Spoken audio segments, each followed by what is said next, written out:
Hello, bonjour, 你好, I'm Hola, 我是 the boy CP. Hello! Say hello! No, get that cabbage out of here!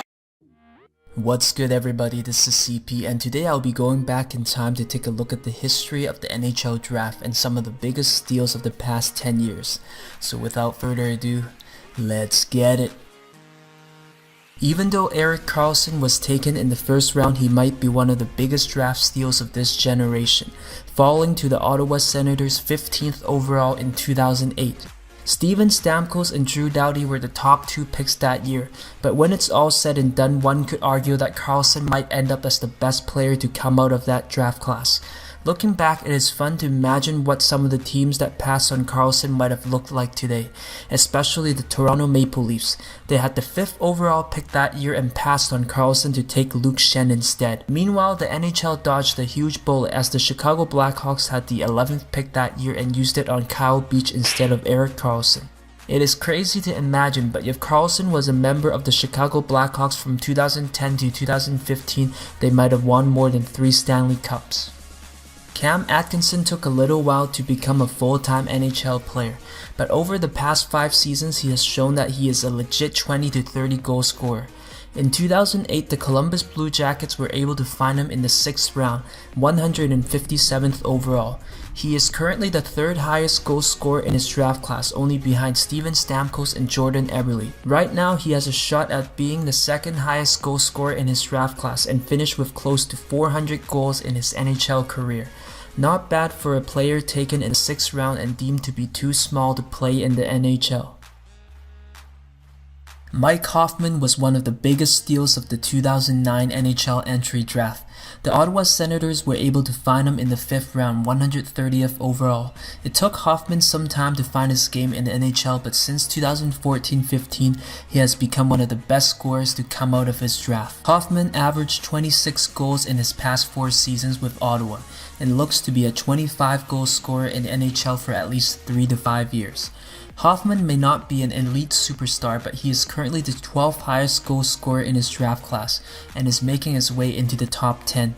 As a bonus, Hoffman is currently outscoring Jakob Silfverberg, who was a 2nd round pick of the Ottawa Senators in the same draft.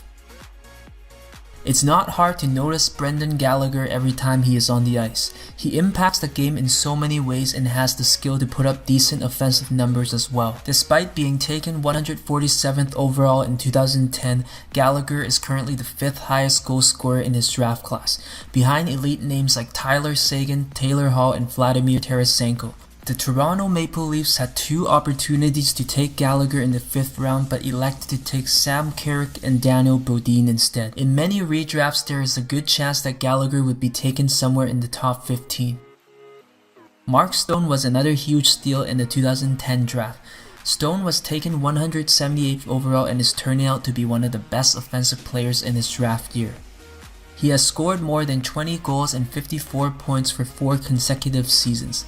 He is currently the 10th highest scorer in his draft, but at his current pace he can move up into the top 6 before he retires. Stone might have been Ottawa's biggest draft steal since Erik Karlsson. The 2011 draft wasn't very deep, but Johnny Gaudreau turned out to be a huge gem of that class. He was taken in the 4th round, 104th overall by the Calgary Flames. Since joining the Flames, Johnny Hockey has become a franchise cornerstone and one of the best offensive wingers in the NHL.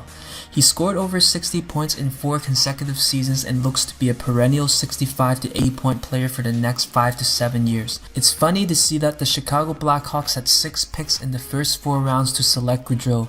Had they used one of those picks on him, they might have had one of the most offensively potent teams of this decade. In many redrafts, I wouldn't be surprised to see Gaudreau taken in the top 5.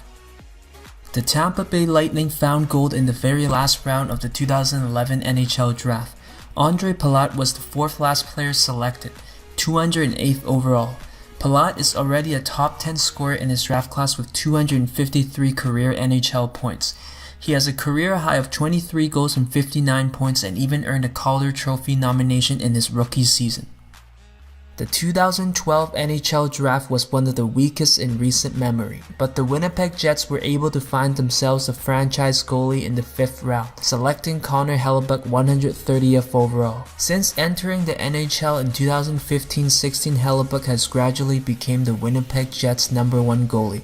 He is only 25 and looks to be one of the top goalies in the NHL in the near future. Colton Perico was another steal of the 2012 NHL draft. The St. Louis Blues selected him in the 3rd round, 86 overall. In hindsight, he might be one of the best defensemen to come out of this draft. He is a big right-handed mobile defenseman who can give his team a solid 20 minutes every night and should be a very effective player in the NHL for the next 7 to 8 years.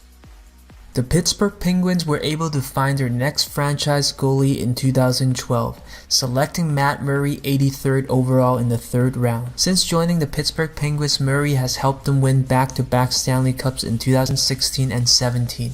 At only 24, he looks to be the #1 goalie for the Pittsburgh Penguins for the next 5 to 10 years.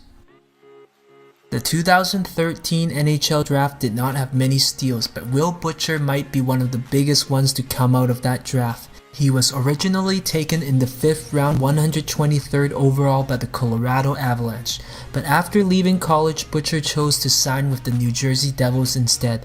In his rookie season, Butcher put up an impressive 44 points in 81 games and looks to be a very good offensive defenseman in the NHL for years to come. 2014 was not that long ago, but it looks like the Nashville Predators got a steal in the 4th round, taking Viktor Arvidsson 112th overall. He is currently the 4th highest goal scorer in his draft class with 68 career NHL goals. Arvidsson averaged 30 goals and 61 points in his past 2 seasons with Nashville, and looks like he will be a 30-goal scorer for the next several years. I don't think anyone expected Arvidsson to be this good this early on in his career, but when it's all said and done, Arvidsson has the potential to be one of the biggest steals of the decade. David Pastrnak has been a pleasant surprise for the Boston Bruins and the NHL since being taken 25th overall in 2014. In his first 4 seasons in the NHL, Pastrnak has increased his goal totals every year and notched a career high 35 goals and 80 points last season. He just turned 22 and looks to be a top 10 scorer in the NHL for the next few years. Looking back, it must be hard for Vancouver fans to realize that their team passed up on Pastrnak twice in the 1st round. They took Jake Virtanen 6th overall and Jared McCann 24th overall that year. To this day, Pastrnak has more goals, assists, and points than both Virtanen and McCann combined. Looking back, Pastrnak should have been a top 5 pick in 2014. The 2015 draft was all about Connor McDavid and Jack Eichel, but it was a rather deep draft and Matt Barzal might turn out to be the biggest steal to come out of the 1st round.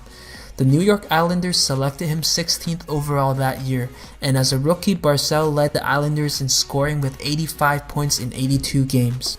Some people may not know, but the Edmonton Oilers actually had the 16th overall pick that year, but decided to trade it along with the 33rd pick to acquire Griffin Reinhart from the New York Islanders.